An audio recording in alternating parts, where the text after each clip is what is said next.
To survive in this underworld, mercy is a luxury you cannot afford. For 18 years, Kong Jun ruled the streets with blood and cold efficiency.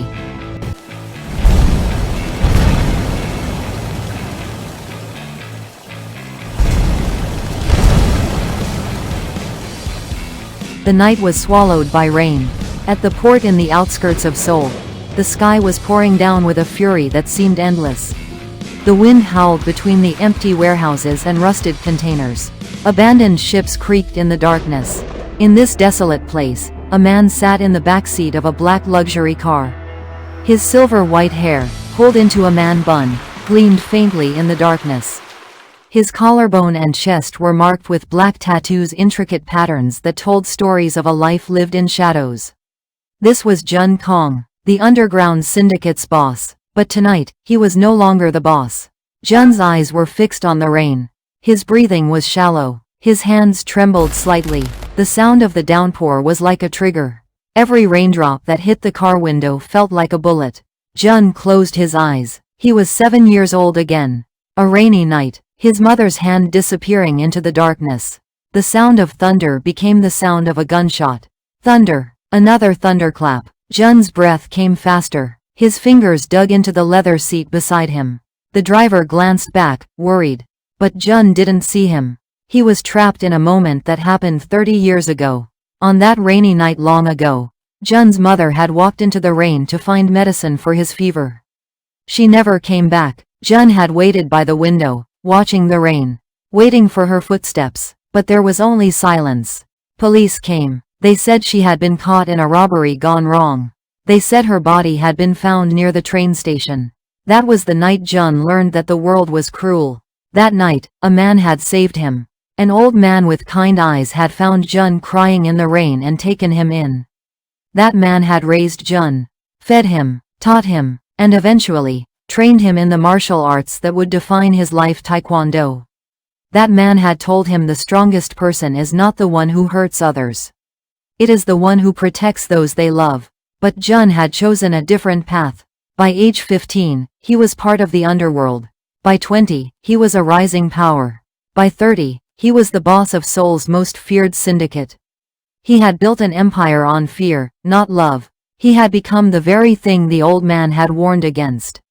Until tonight, until now, sitting in the back of a car, unable to breathe because of rain. Then, from the darkness, there was a sound. Not thunder, not wind. The sound of someone screaming. Jun's eyes snapped open. His instincts, honed by years in the underworld, took over. He opened the car door. The driver called after him, but Jun was already moving. Running toward the sound. Behind an abandoned warehouse, Jun found her. A woman, drenched in rain. Her long, flowing black hair clung to her face. Her features were delicate, beautiful, the kind of beauty that seemed too fragile for this world. She was cowering in the corner, her hands raised in defense. 3 men circled her, loan sharks. Their fists were clenched. They were about to strike. And then they saw Jun. The loan sharks froze. They recognized him immediately. The silver-haired man with the black tattoos. Jun Kong, the boss. Jun's gaze was cold, his expression emotionless. But his eyes were sharp and fixed on the 3 men. He didn't speak. He didn't need to. His presence alone was enough. The loan sharks tried to run. But Jun moved faster than thought. A spinning roundhouse kick connected with the first man's chest, sending him flying backward. The second man threw a punch. Jun caught his wrist, twisted it, and the man screamed. The third man pulled out a knife. Jun disarmed him with a palm strike, and the knife fell harmlessly to the ground. All 3 men were on the ground in seconds. Jun didn't use a gun. He didn't use a blade. He only used what his adoptive father had taught him, Taekwondo. Pure, elegant, devastating Taekwondo. Jun turned to the woman. She was still on the ground, trembling. Her eyes were wide with shock. She looked at him, this man with silver white hair and black tattoos, who had just defeated 3 men without breaking a sweat. She didn't know who he was. She didn't know that he was looking at him the way people looked at a god of death. But Jun saw something different in her eyes. Not fear, not gratitude, just confusion, like she was trying to understand how someone like him existed in this world. Jun extended his hand. The woman hesitated. Her hand was small and trembling. She took his. As their skin touched, something shifted in Jun's chest. It was unfamiliar. It was uncomfortable, but he didn't pull away. Jun helped her to her feet. She was shivering uncontrollably. Her lips were pale. Jun removed the premium leather jacket he always kept in the back of his car and placed it around her shoulders. It swallowed her small frame. The woman looked up at him. She tried to speak, but her teeth were chattering too much. Jun made a decision. It wasn't a question. It was a statement of fact. Come with me. In the rain, under the sound of thunder, a woman who was supposed to die that night was saved by a man who had thought he was already dead inside. Two broken people, meeting by chance in the darkness. Neither of them knew that this moment, this single moment in the rain would change everything. The rain continued to fall. The thunder continued to sound. But in that moment, in that darkness, something warm was being born. Chapteo 2 inside a secret house, two wounds meet. The car pulled up to a hidden estate. Black walls, black roof, a garden shrouded in darkness. The woman whose name was Alicia looked around in confusion. She had been kidnapped by her former fiancé James, chased by loan sharks, and now she was being taken to a mansion that looked like something from a gothic novel. She didn't know what was happening. She didn't know if this man with the silver hair was going to help her or harm her. Inside the house, everything was black and white. Black walls, a black grand piano, white marble floors, photographs hung on the walls, old, black and white photographs of people Alicia didn't recognize. The house felt like it was frozen in another era. Jun led her to a bedroom. "Stay here," he said. "You're safe." Those were the only words he spoke before closing the door. Alicia sat on the edge of the bed, still wearing Jun's leather jacket. She was shaking. 7 days. She had been in Seoul for 7 days, searching for James. 7 days of walking through Gangnam Station, Itaewon, Seoul, Myeongdong. 7 days of dead ends. And then the loan sharks had found her. They said James had taken their money and disappeared. They said Alicia was collateral. They said she had until sundown to pay 90 million won, or she would pay with her life. Alicia had been an accountant in Atlanta. She had been smart, educated, she had had a life. But then James had asked her to marry him, and she had said yes. She had loved him, or at least, she had thought she loved him. He had asked her to help him with an investment. He had asked her to transfer money to an account in Seoul. 90 million won. She had done it, and then he had disappeared. She had come to Seoul to find him, to confront him, to understand how the man she loved had stolen from her and vanished. But Seoul was a maze. She didn't speak Korean. The loan sharks had found her before she could even find James. And then this man, this silver-haired god of death, had saved her. Alicia didn't know what to do. She didn't know what he wanted. She was terrified. There was a knock on the door. A woman entered, carrying clothes and a towel. "You can change," she said quietly. Alicia nodded. She changed out of her wet clothes. She took a hot shower. For the first time in days, she felt warm. But the warmth didn't comfort her. It only made her more aware of how terrified she was. When she came out of the shower, fresh clothes were laid out on the bed.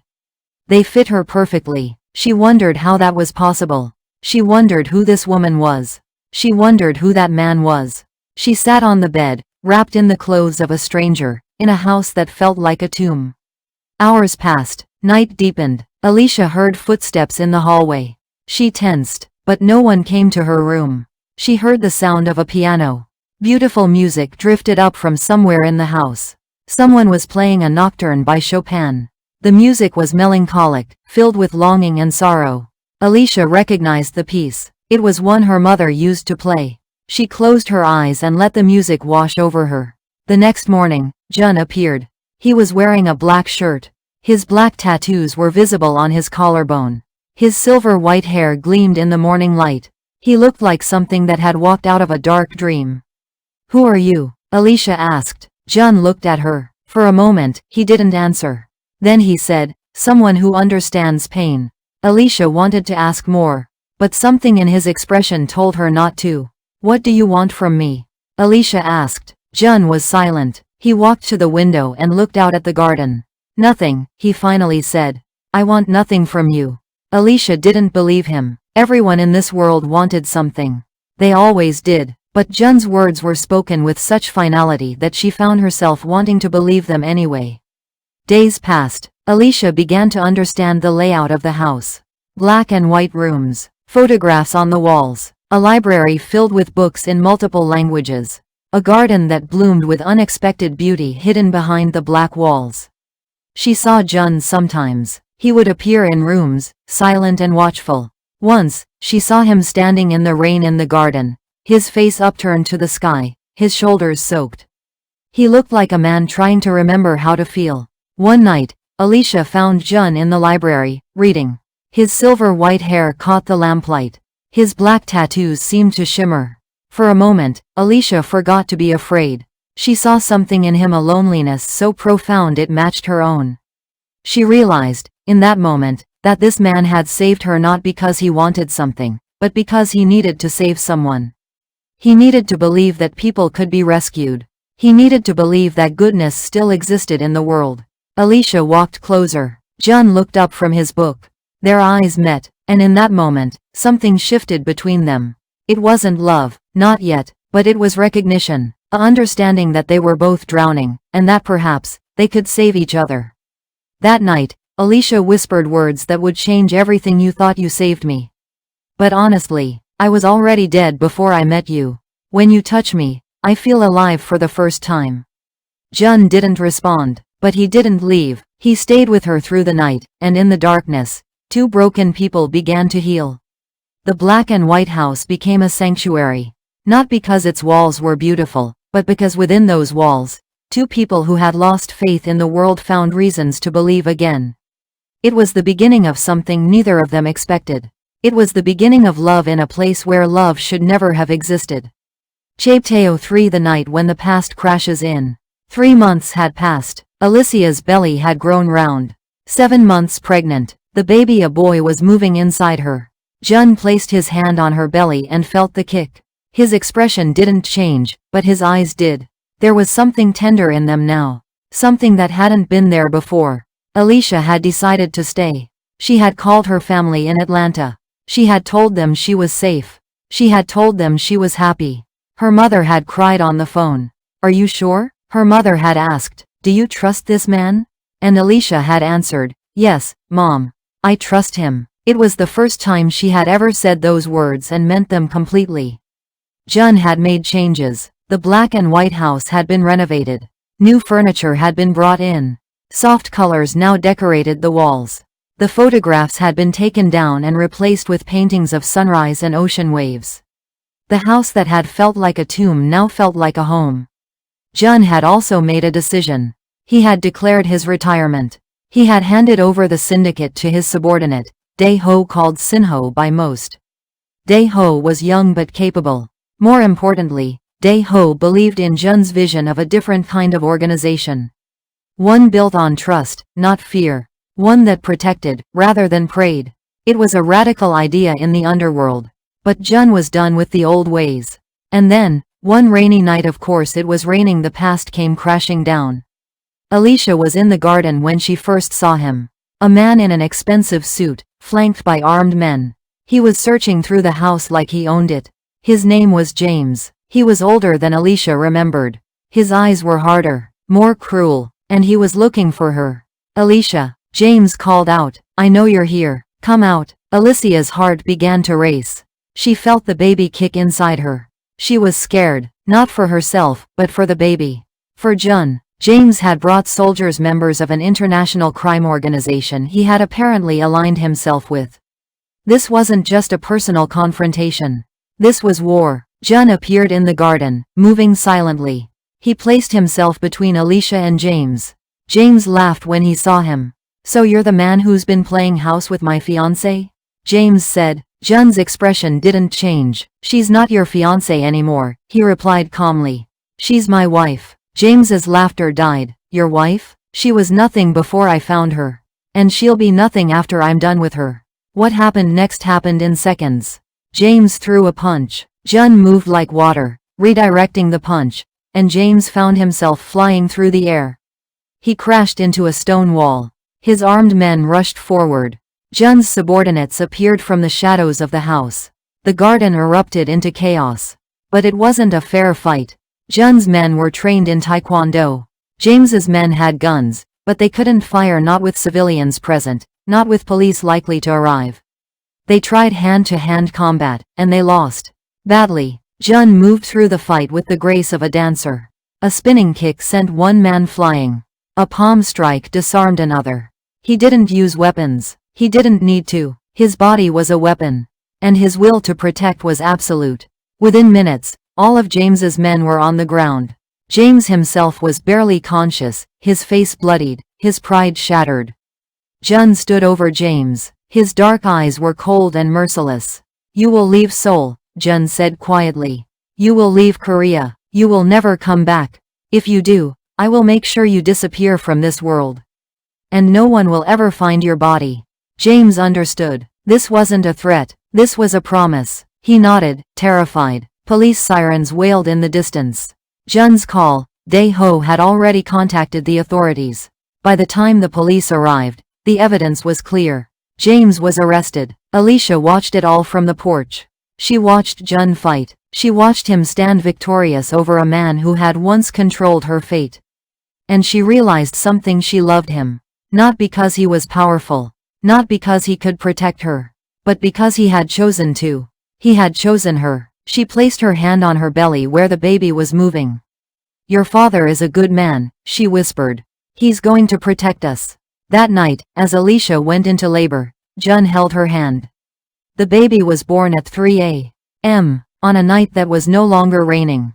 The baby was beautiful. He had his father's dark eyes and his mother's delicate features. They named him Leo. And when Jun held his son for the first time, he made a silent promise: "I will never let you down. I will never abandon you. I will be the father I never had." Tears streamed down his face, the first tears he had shed since he was 7 years old. Chapter 4: The organization's crisis, and a leader is born. Deho sat in the organization's office, exhausted. His entire body ached. For the past 4 days, he had been living in hell. A Japanese organization had invaded. 15 organization members were dead. Many more were wounded. The blood vessels in Deho's eyes were visible, his gaze hollow. He rubbed his eyes with his fingers. He had seen so much blood, yet he still felt afraid. What would Jun have done? Deho wondered. Jun's former aide, Gi Chul, stood beside him. "We need to ask Boss Jun for help again," Gi Chul said. Deho answered, "The boss won't come back. So, what am I supposed to do?" he murmured. In that moment, the phone rang. It was Jun. "Deho, I need to ask you for one more thing," Jun said. Deho listened intently. Jun's voice was calm, like someone unshakable even in a downpour. Jun continued, "I believe in you. From now on, you are the boss. I trust that you will lead this organization down the path of justice. I am now a father and a husband. But I believe you can do something different from me in that position." Deho's eyes filled with tears. "Boss, can I change? Will I be strong enough?" he asked. Jun answered, "You're already changing. Because you're not like me. You know how to trust people. That's what makes you stronger than me." The phone call ended. Deho issued an emergency alert to the entire organization. He summoned all members to a conference room. Deho took the podium. He looked at everyone, eyes that remembered the dead, eyes of the survivors. "From now on, we change," the boss declared. "We will protect, not plunder. We will pursue justice, not violence. If anyone here doesn't want to follow us, leave now." Deho waited for silence. 1 second, 2 seconds, 3 seconds. No one left. Deho's eyes began to shine. They were no longer the eyes of a subordinate. They were the eyes of a leader. The Japanese organization's boss, Yamamoto, came looking for Deho. He wanted to take over Seoul's organization. Yamamoto came with a sword and 30 men. "I heard you were Jun's subordinate," Yamamoto said. "Why didn't Jun come?" Deho answered, "Jun is no longer the boss. I am the boss." Yamamoto laughed. "What nonsense is a kid spouting?" he said. His voice was a cruel laugh, completely dismissing Deho. Deho's fists clenched. But Deho didn't use his fists. Instead, he spoke. "We will no longer fight you. Instead, we will tell the police everything. Deho pulled out a secret agreement with the police commissioner. Jun had created a contract stating that if the organization changed course toward justice, the police would protect it.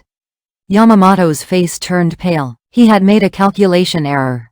Deho wasn't just a subordinate. He was a true leader who had inherited Jun's legacy. Already, the police had surrounded the building behind Deho. Yamamoto drew his sword and his men readied themselves. It was an attempt to buy time to escape from the police. Deho smiled. You underestimated me, Deho said. And Deho moved. Deho's Taekwondo skill was second only to Jun's. He had inscribed every technique Jun taught him into his body. A spinning roundhouse kick struck Yamamoto's shoulder forcefully. Yamamoto stumbled back one step. But Deho didn't stop. Another Japanese member swung his sword. Deho caught the arm with a hand strike. The member screamed. The sword fell to the ground. Deho kicked the sword away with his foot, no wasted movement. Jun had believed in him. That belief made Deho strong. A knee strike hit the next member's abdomen powerfully. One by one, the members fell to the ground. Even Yamamoto fell to his knees. Deho looked down at Yamamoto. His fingers didn't tremble. His voice was cold and clear. Deho spoke, from now on, Seoul is not yours. This is our land, and we protect it. And we protect this land with justice. If you come again, you will disappear from Seoul forever. Yamamoto was handed over to the police. Deho, as the organization's leader, made his first decision. 4 days later, Deho found his way to Jun's apartment. He pressed the doorbell. Jun opened the door. In Jun's arms was Leo. Deho saw that sight. The boss had become a father. Deho spoke. Boss, the Japanese organization has surrendered. We have protected what is ours. Jun smiled. You did well, he said. Deho, now you are the boss. Carry that responsibility with you. Deho answered, yes, boss. Or rather, Jun. Jun laughed. Jun is enough, he said. Deho turned and walked away. His silhouette was no longer that of a subordinate. It was the silhouette of a leader. Jun watched with Alicia and Leo. Alicia whispered, you changed him. Jun answered, number. He changed himself. I just believed in him. Jun held Leo and looked out the window. Morning light was brightening Seoul's sky. In that morning light, Deho's organization was walking down a new path. The organization changed. It no longer plundered. Instead, it protected the neighborhoods. Organization members patrolling the night streets now looked indistinguishable from police officers. Deho listened to the organization members' stories every night. Who was wounded, who was struggling, whose family was sick. Deho didn't view them as mere subordinates. He saw them as brothers. Jun had created a culture that Deho now carried forward. He maintained leadership through trust, not power. The organization members followed Deho out of respect, not fear. 3 years passed. Seoul's underground syndicate became history. What remained was an organization walking the path of justice. Deho was still young, but now he was a true boss. Jun and Alicia lived peacefully with Leo. Jun no longer had panic attacks. Even when it rained heavily, he could hold his son's hand. That was healing. Deho sometimes visited Jun. They drank tea and talked. Deho asked, boss, is this the right path? Jun answered, you already know. That's why you're asking. Deho laughed. Jun looked outside. Seoul's night was peaceful. There was still darkness, but if there were people holding light within that darkness, then this city would be alright. Deho was that light. Chopin 3 years later, a new dawn. 3 years later, Leo was 3 years old. He had his father's sharp eyes and his mother's beautiful features. He was a child born in darkness but raised in light. Every morning, Jun and Alicia took Leo to the window of their apartment in Gangnam. They watched the city come alive. The boy would press his small hand against the glass and point at the park below. Daddy, Mommy, look, he would say. And Jun's heart would overflow with a feeling he thought he had lost long ago, joy. Alicia watched Jun with Leo. She had stopped worrying about the past. James was in prison. The loan sharks had been dealt with. Her former life in Atlanta seemed like a dream. She had chosen a new life. A life with a man who had been broken and had learned to be whole again through love. A life with a son who would grow up knowing what it meant to be protected, to be believed in, to be loved unconditionally. Jun had changed too. The panic attacks that came with rain had stopped. He no longer heard gunshots in the thunder. He no longer saw his mother disappearing into the darkness. Instead, when it rained, he heard Leo laughing. He saw Alicia's smile. He felt their hands in his. And he knew that he was no longer alone. He knew that he was finally home.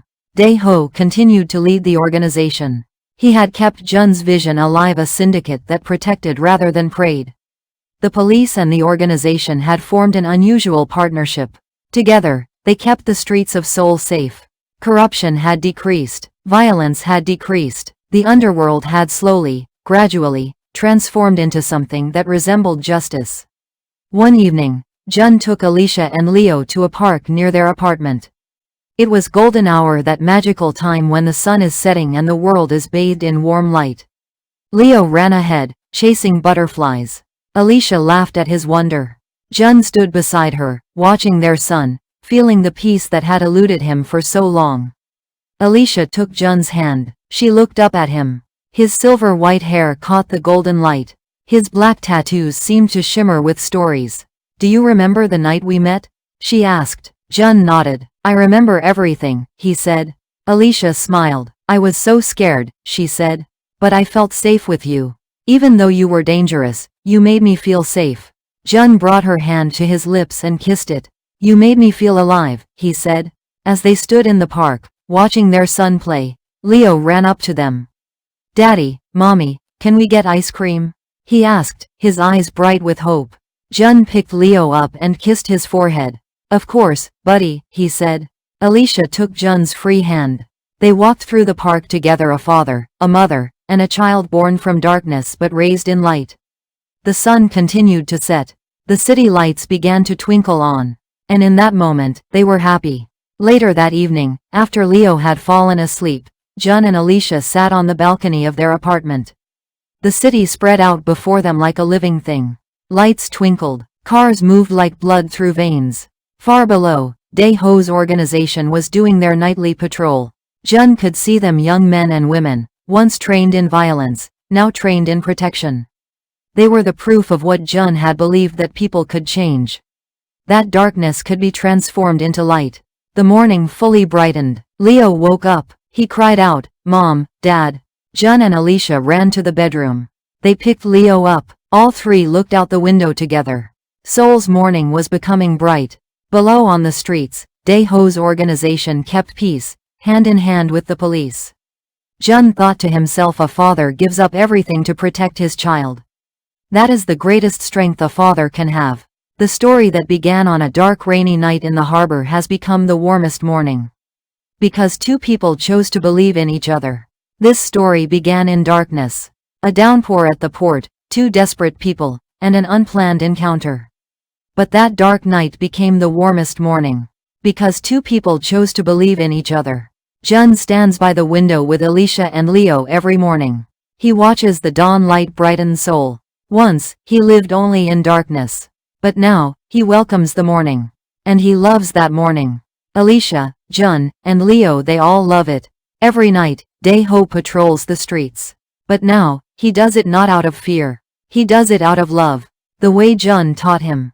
Jun has become a father, and Deho has become a true leader. And Seoul's night is slowly becoming brighter. Brighter with the morning they have chosen. You gave up everything just to save me. Don't you regret it? If giving up my everything is what it takes to keep you alive, I would choose you over and over again.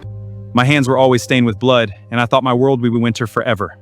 Thank you so much, Alicia, for giving me this angelic child and for gifting me a family that feels like a warm spring day. It's only possible because you protected us. In this world, we spend so much time protecting ourselves that we forget how to let other people in.